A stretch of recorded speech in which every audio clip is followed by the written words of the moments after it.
Welcome to the 2020 NFHS Softball Rules Changes and Instructional Video. The NFHS continues to work together to develop various instructional materials with the goal of improving interscholastic softball umpiring across the country. Recently, the NFHS released an online training program focusing on game management, obstruction, and interference. This was the first NFHS training module released of this type. We are currently working on a second training module which will provide insights into the 2- and 3-person umpiring systems. Both modules contain information about the rules and video clips of play situations that help clarify the rules. The overall goal of this new endeavor is to provide easy access to instructional materials for newer interscholastic softball officials, players, coaches, and spectators. We would like to share information about the growth of interscholastic softball and the rules writing process. The NFHS Softball Rules Committee consists of 11 voting members, which includes 1 member from each geographic section, a chairperson, NFHS coaches representative, and NFHS officials representative. The Softball Rules Committee is chaired by Amy Castle, Oklahoma, and the members include Trish Whitkin, Connecticut, representing Section 1. Section 2 is Jerry Fick, Ohio. The Section 3 representative is Shaquana Dancy from North Carolina, and Tracy Henry, Illinois, represents Section 4. Justin Fleckshock, North Dakota, represents Section 5, and Section 6 is represented by Scott Owen, New Mexico. Missy Kilby from Hawaii represents Section 7, and Section 8 is Kathleen Burns from Washington. The coaches representative is Melissa Hobson, Arizona, and the officials representative is Willie Moore, who hails from Alabama.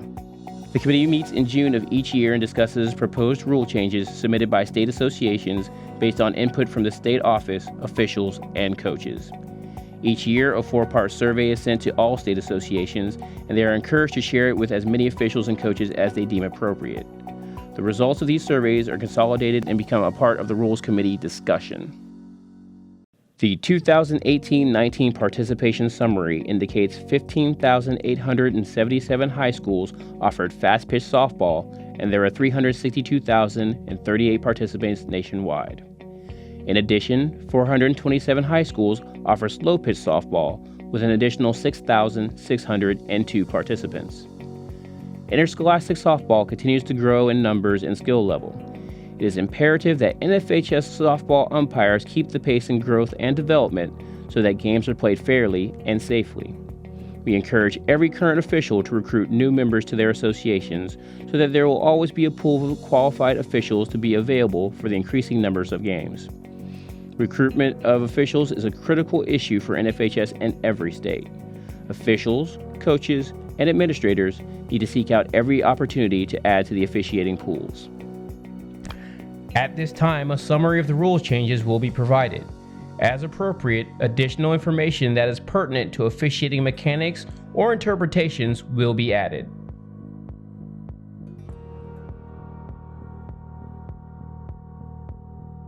The 2020 NFHS softball rules changes address damaged bats, where the pivot foot should be placed prior to the start of the pitch, and exceptions to how a runner scores. The Softball Rules Committee felt it was important to differentiate between an illegal bat and a bat that has become damaged from use. They felt that a damaged bat should not bear any penalty, but simply be removed from the game. In order to clearly show the differences between a damaged and an illegal bat, several rules were affected. For example, Rule 151 was reorganized to simply reference damaged bats. Rule 243 was created to define a damaged bat. It was also noted in Rule 742, where the penalty for using an illegal bat is enforced, that a damaged bat will be removed from play without penalty.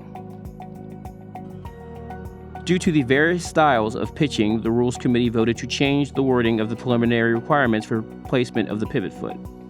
Previously, the rule stated that the pivot foot had to be on top of the pitcher's plate.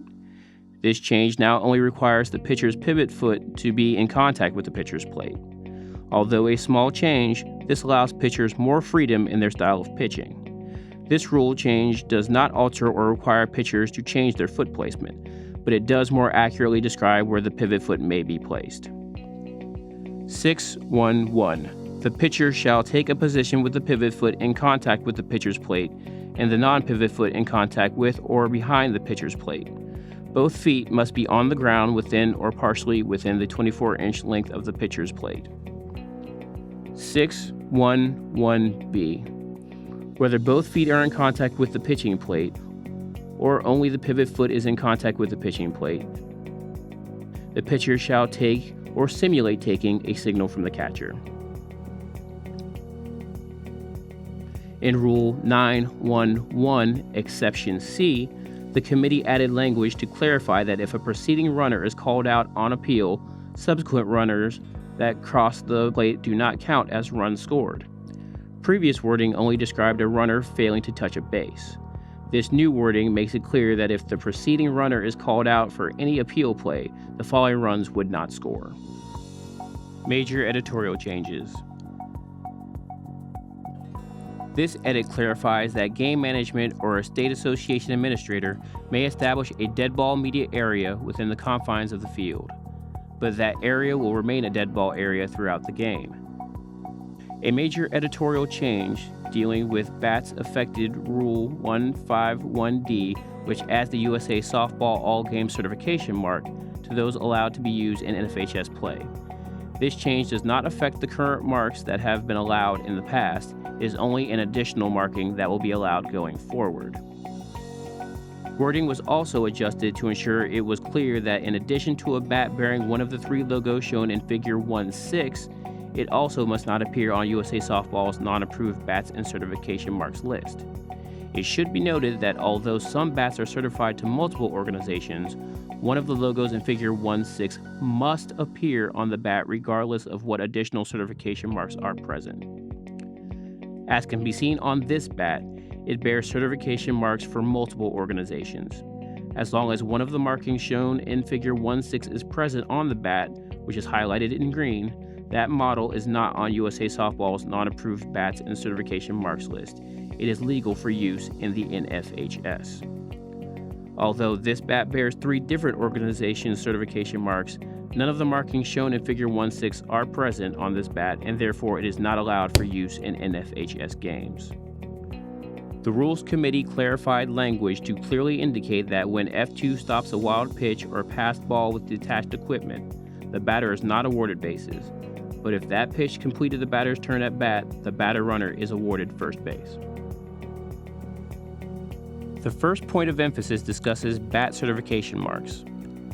The NFHS Softball Rules Committee made the determination that clarification was needed to ensure each batter comes to the plate with a bat displaying the proper certification mark, making it legal for use in high school play.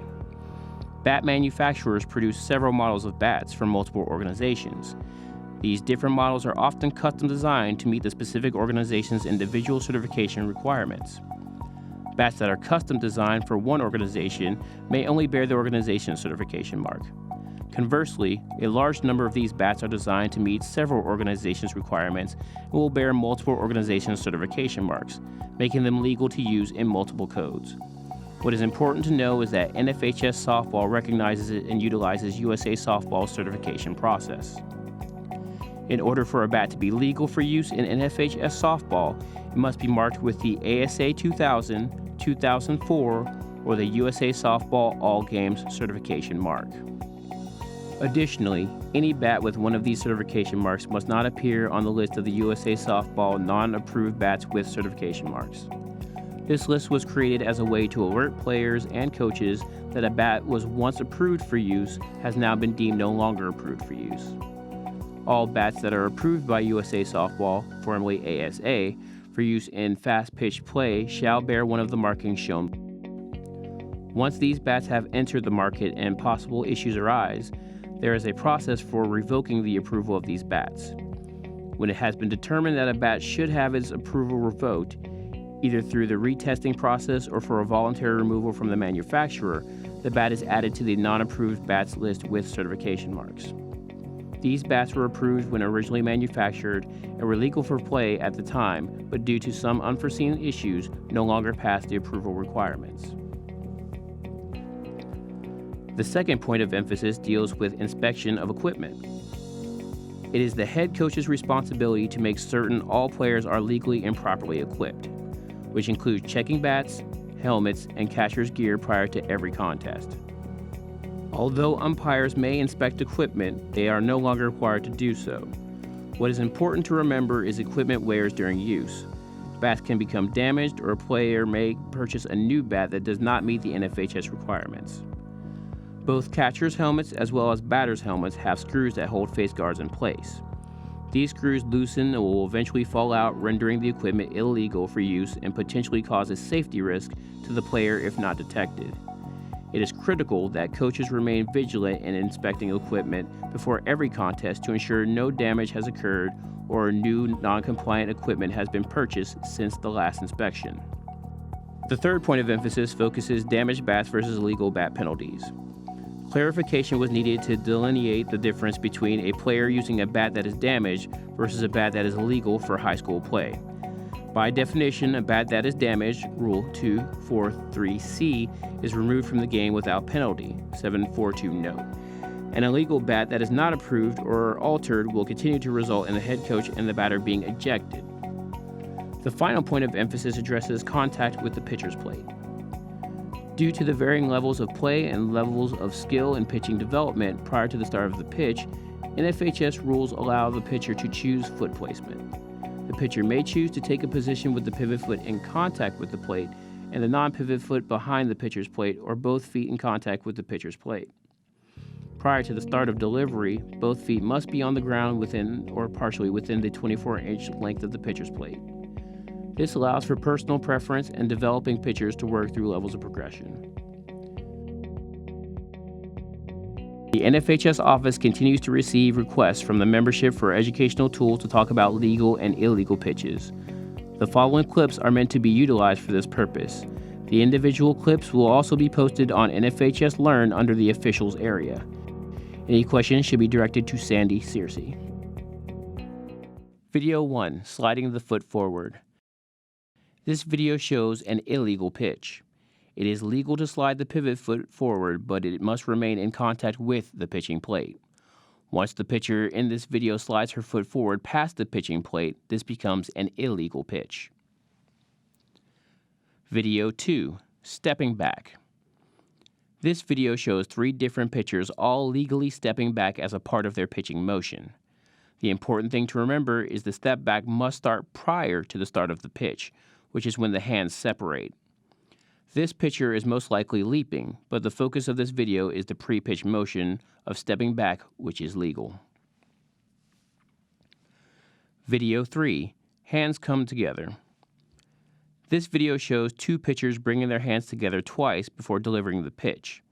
It is legal to move the ball from the glove to the hand as long as the hands do not come together when doing so.